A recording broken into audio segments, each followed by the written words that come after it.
Behind me are the beautiful ranges of the upper Himalayas.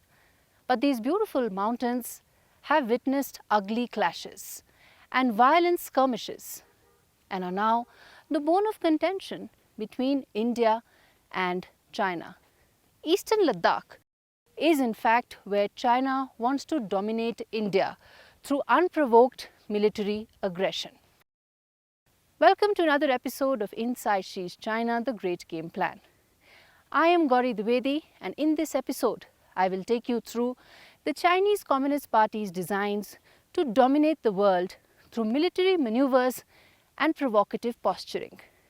The increasing boundary conflicts, the rising tensions in the Indo-Pacific, and the growing hunger to dominate territories that once did not belong to China, like Eastern Ladakh, are all testimony to China's ambitions for superiority in Asia and through it, the entire world.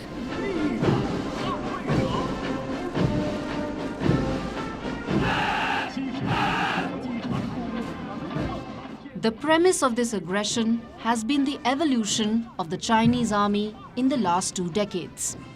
The PLA has developed into a major force and has come a long way from Deng Xiaoping's tenure, when its funds were slashed to prioritize economic development.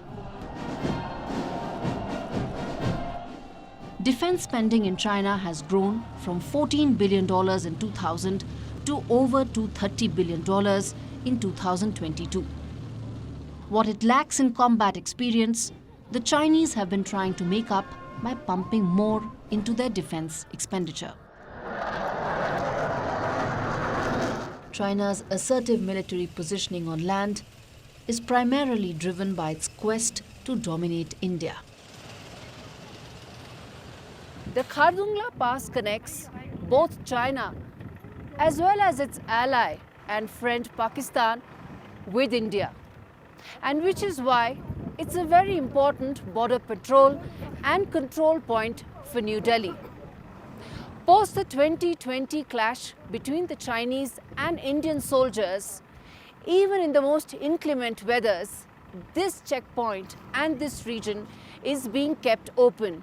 In inclement weather, in freezing temperatures, New Delhi is patrolling this area with the sole objective of ensuring no Chinese transgress into Indian territory post the 2020 clash between the two sides.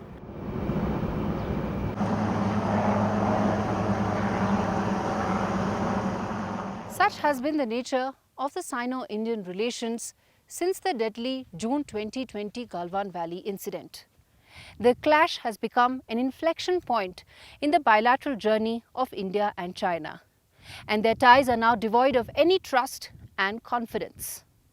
Pangong Tso, which is close to where I'm standing and north of where I am, continues to remain tense. It is near the line of actual control between India and China, where the Chinese army have not vacated what India has repeatedly termed as ingress into its territory.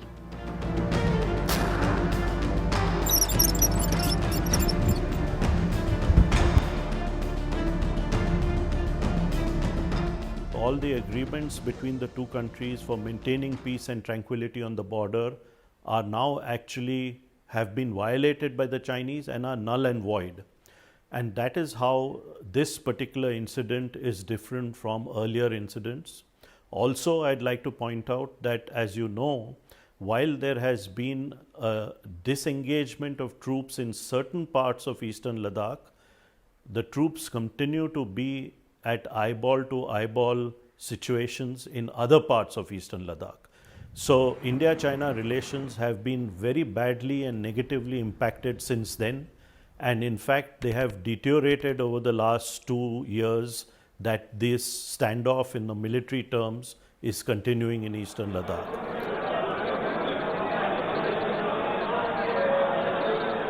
Ever since the abrogation of Article 370 by India in August 2019, China has repeatedly raised the issue of the impact of New Delhi's decision on its illegitimate claims on Ladakh. Pangong Tso, located in eastern Ladakh, is a strategic and sensitive area that could be a deciding factor in case of a conflict. Through Pangong Tso, China wants to create a situation where the scope of bilateral and peaceful settlement to the thorny border conflict and dispute between India and China is almost negligible. Chinese claims to Indian territory are not a new feature of their bilateral relationship. In fact, they predate their 1962 war.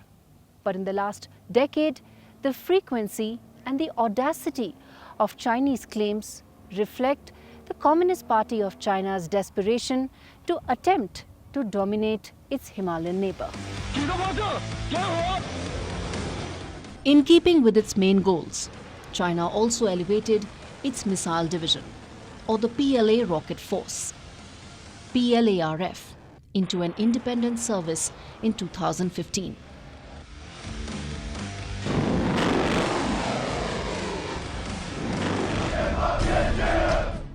With 120,000 active troops, the Rocket Force developed anti-ship ballistic missiles to target US warships in the Western Pacific, potentially denying access in the event of an escalation with Taiwan. Although the PLARF is large, China does not possess enough stockpiles of missiles. In a protracted conflict, the utility of the PLARF will diminish rapidly. This is doubly true for the nuclear arm of the rocket force.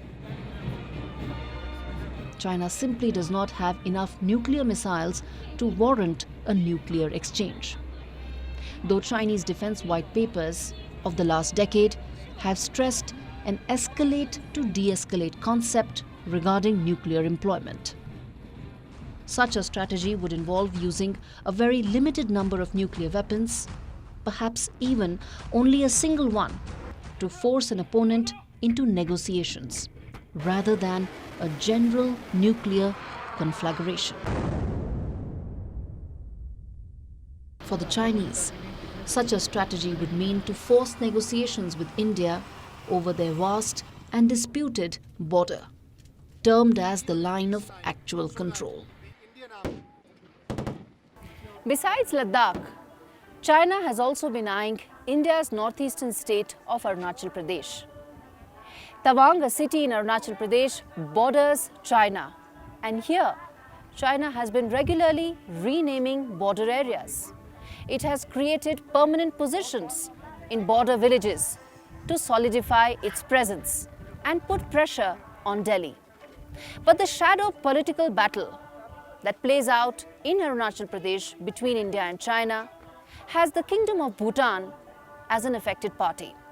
Take away Tawang from the equation and Bhutan will have China as its neighbor, both on its eastern and western borders. Tawang also has a historical significance for China. Apart from conventional domains like land, the Chinese army have identified future areas of warfare like space and electronic divisions that together come under the PLA Strategic Support Force. From radio waves to gamma rays, the electronic spectrum covers everything that modern militaries use. Radars, sensors, wireless computer networks, jammers. The goal of this force is to ensure military victory by use of the electromagnetic spectrum.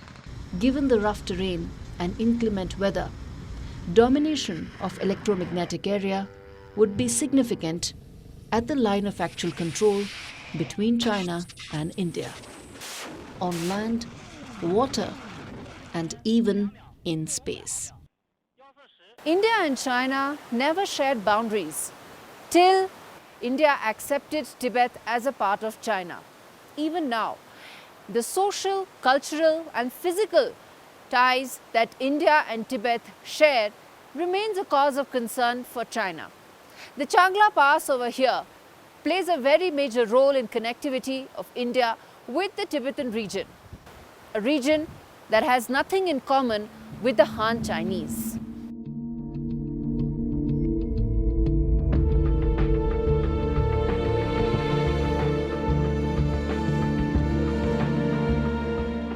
Tibet is just one example of land grab by China. Since its formation, the People's Republic of China has been involved in many boundary conflicts. From the artificial creation of Inner Mongolia to the Xinjiang region, these are examples of land grab by violent means by the Chinese Communist Party.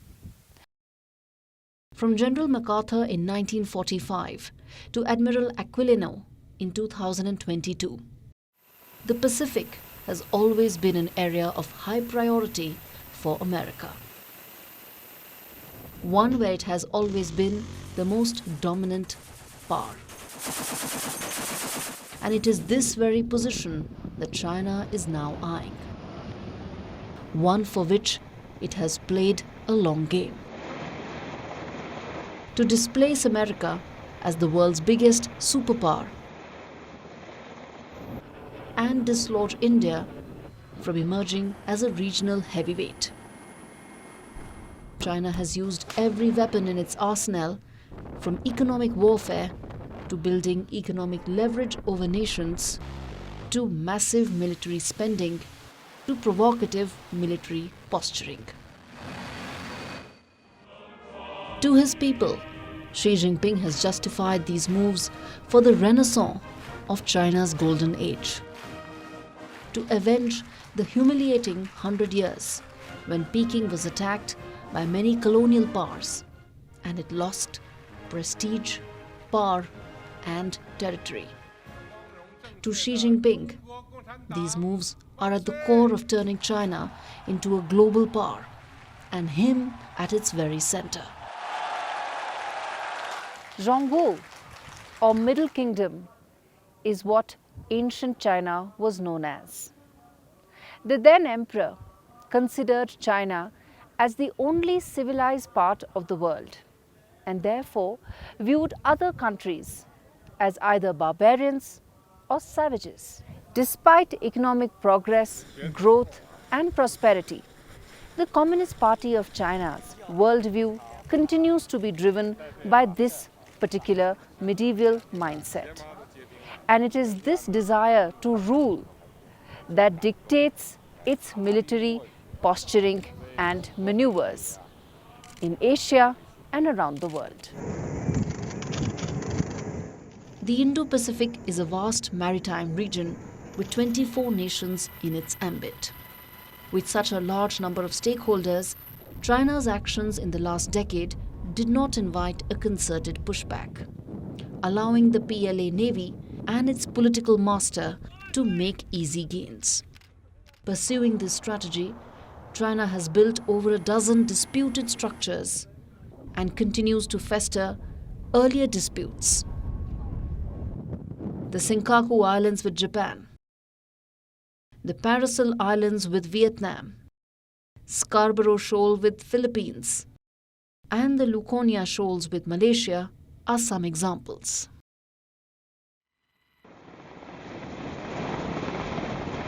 This geopolitical jostling has been occurring in a region which contributes 2/3 of global growth in GDP and 46% to the world's total goods traffic. Some of this island building activity predates Xi Jinping. Like in 1987, when China seized Fiery Cross Reef on the pretext of setting up a radar weather system to help UNESCO. The following year, China seized Subi Reef from the Philippines. Next was the takeover of Johnson South Reef from Vietnam. In 1995, 3 years after America withdrew from Manila, China occupied the Philippine island of Mischief Reef.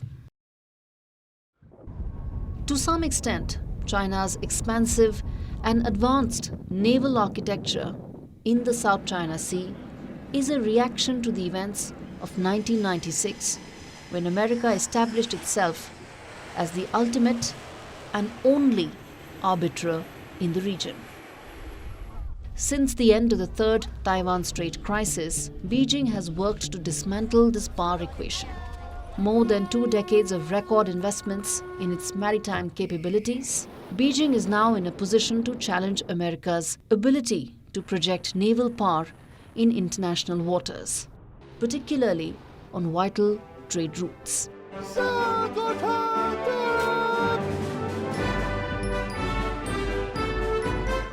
In a span of a decade, Beijing developed the largest commercial shipbuilding infrastructure, largest coast guard, largest fishing fleet, and the second largest navy. Since 2000, China has built more warships than India, Japan, South Korea, and Australia put together. Since 2014, China has launched more submarines, warships, principal amphibious vessels, and auxiliaries than the total number of ships currently serving in the navies of Germany, India, Spain, Taiwan, and UK. Beijing created a hostile coastline to weaponize international waters. China has reinforced this asymmetry with provocative drills that violate the airspace of Japan and Taiwan. Routine incursions have occurred a record 700 times in 2021 against Japan. Chinese airplanes have entered Taiwanese airspace over 30 times in 2021. In terms of the number of vessels, the PLA Navy is far bigger than the British and French navies. But it has neither their extensive operational experience nor their superior technical capabilities. Intimidating smaller navies is easy. Fielding maritime-based, precision strike cruise missiles is the real feat. This is a capability that the PLA Navy would like to have, just like the French. Lingering questions over the capability of Chinese combat systems and robustness of its designs compared to advanced Western defense platforms is proof that Chinese military domination is still a dream. But for the Chinese, domination in Indo-Pacific is key to Xi Jinping's plan for supremacy. I think China's long game is probably twofold. First is to focus on dominating its backyard, and its primary security concerns come from its backyard, whether it's from Japan, south on the Korean Peninsula, across the Taiwan Straits and South China Sea, and of course across the Himalayan Plateau.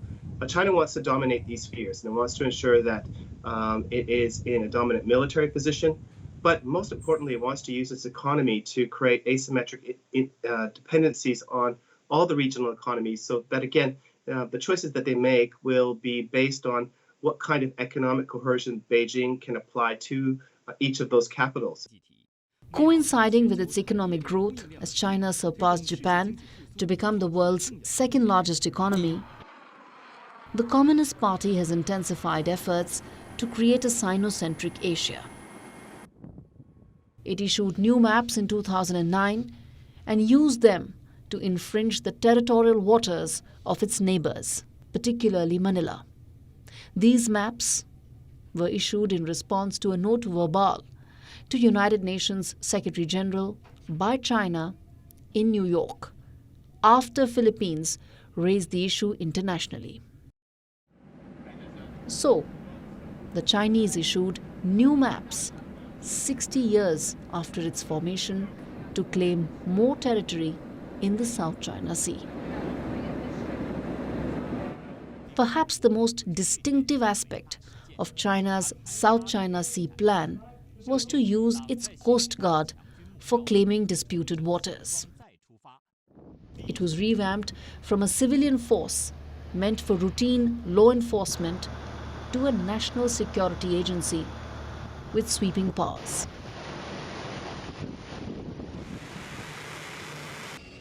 Chinese Coast Guard now routinely intimidate neighbors with its aggressive practices, which are in violation of international law. Besides the Philippines and Vietnam, Taiwan has borne the brunt of the Chinese Coast Guard as well as the PLA's aggressive maneuvers. On the island of Formosa, last stronghold of Chiang Kai-shek's nationalist army, his generals have been training an invasion force to attempt a comeback. Taiwan is where the Chinese nationalist forces had retreated to after losing the civil war to the communists. Taiwan is a small, self-governing island which has had a history of fortifying itself from an attack from mainland China. As an American ally, Taiwan has had close and deep military and defense ties with the West. In defense of the island, Admiral Pride, commanding America's 7th Fleet, recently visited the Chinese nationalist leader. These drills were a regular feature throughout the 1950s and 1960s, when Chiang Kai-shek claimed to be the rightful leader of the whole of China.